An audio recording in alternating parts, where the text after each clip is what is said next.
Deixa que eu falo, tudo bem, galera? Eu sou Alex Bagé, tô passando aqui para nossa resenha sobre futebol e eu quero falar sobre o interesse do Porto de Portugal no PP. E mais, os portugueses anunciaram que vão investir e aumentar a proposta em relação ao que tinham oferecido no mês de setembro, quando quase levaram o PP para jogar lá em Portugal. É sobre isso que eu quero falar agora e para a gente entender melhor qual é o percentual que o Grêmio tem, como que foi a última proposta e o que pode acontecer diferente. Afinal de contas, isso foi publicado hoje no jornal português A Bola.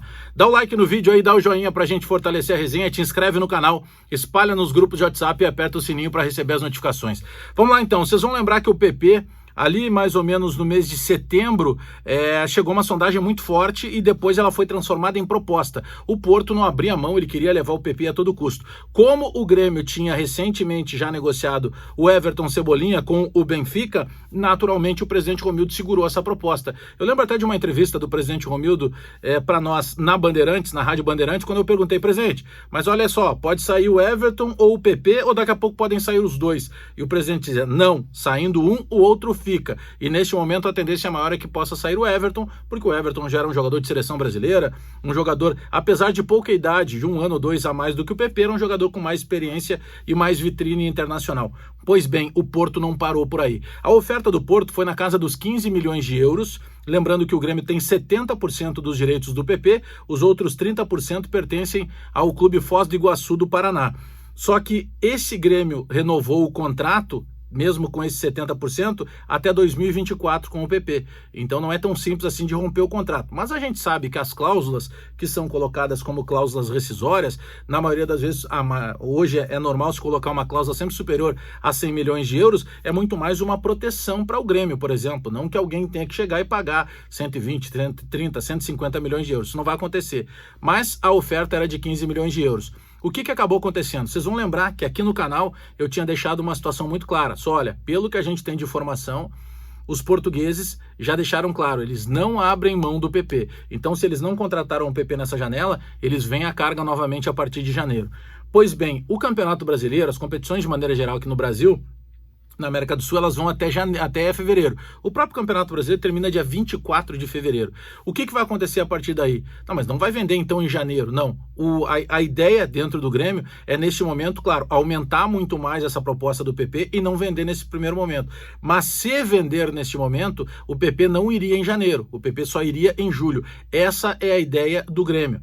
Se tiver realmente a negociação para venda, não entregaria o PP em janeiro. Mas fica muito claro, inclusive nessa matéria que tem hoje no jornal português A Bola, ela deixa clara a seguinte situação. O Porto está acertando com o Hulk, né? Jogador brasileiro, paraibano, que acabou aparecendo para o futebol europeu justamente no Porto, depois ele acabou sendo vendido para o Zenit, depois do Zenit ele foi por mais dinheiro ainda para o futebol da China, ele está acertado, ele está voltando para o Porto. O que a publicação mesmo toca nesse ponto? Que uma coisa não inviabiliza a outra. Mesmo que o Porto contrate o Hulk, o Porto continua tentando o PP, porque o Porto chegou à conclusão de que esse jogador atacante de lado, de extremidade esquerda, que é importante pela velocidade, pelo drible, pelo improviso que tem o PP, esse jogador buscado no Brasil tem que ser o PP. O Porto não abre mão disso. Agora o Porto sabe que essa primeira investida que fizeram com o Grêmio chegava na casa dos 15 milhões, mesmo o Grêmio tendo 70%, o Porto ofereceu ainda entre 10%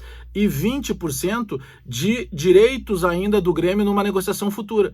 Então, o PP é vendido por 20 milhões de euros. Tá bom, 70% é do Grêmio, 30% é do Foz do Iguaçu do Paraná. Mas o Grêmio ainda ficaria com um percentual que nas negociações iniciais variou entre 10% e 20% de uma negociação futura. Então, é claro que o Grêmio tem um poder de barganha nesse momento, porque o Grêmio vai endurecer, pelo que a gente tem de informação do Grêmio, não tem um interesse nesse momento de vender o PP.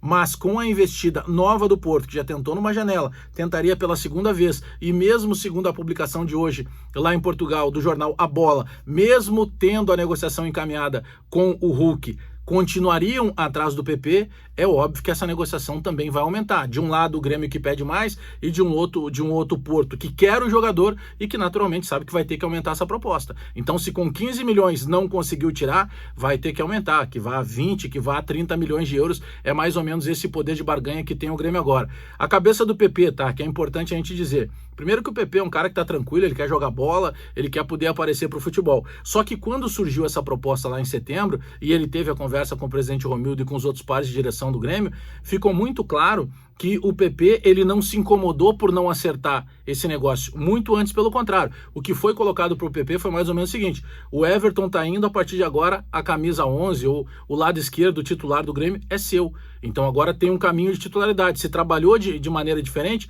porque o PP, quando recebe a última proposta, lá ainda no mês de setembro, ele sequer era titular absoluto do Grêmio. Hoje ele é o protagonista do time do Grêmio, para muitos ele é a grande revelação do Campeonato Brasileiro. Então mudaram também as situações, não tem nada de descontentamento por parte do PP. Mas é óbvio que o PP sabe da proposta e, repito, já falava antes no canal, hoje só reforça com essa publicação do jornal português A Bola. Mesmo com a virada de uma janela para outra, e mesmo que o Porto feche a contratação do Hulk, a ideia do Porto, o principal alvo do Porto nesse momento, é a contratação do atacante PP do Grêmio.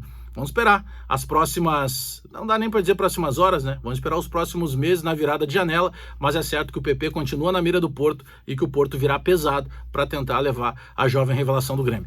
Dá o like no vídeo aí, dá o joinha pra gente fortalecer a resenha, te inscreve no canal, espalha nos grupos de WhatsApp e aperta o sininho para receber as notificações. Abraço a todo mundo aí, até daqui a pouco.